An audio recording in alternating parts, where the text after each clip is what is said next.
به روایت ابو هریره رضی الله عنه رسول الله صلی الله علیه و سلم فرمود: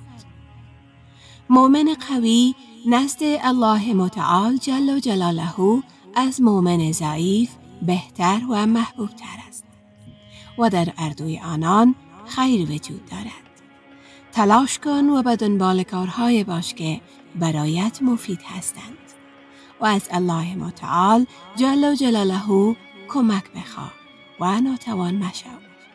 اگر به مصیبت گرفتار شدی، نگو اگر من این کار را انجام می دادم چنین و چنان نمی شد،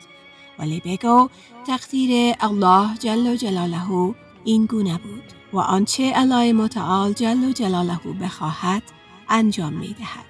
زیرا اگر دروازه وسوسه شیطان را باز می کند.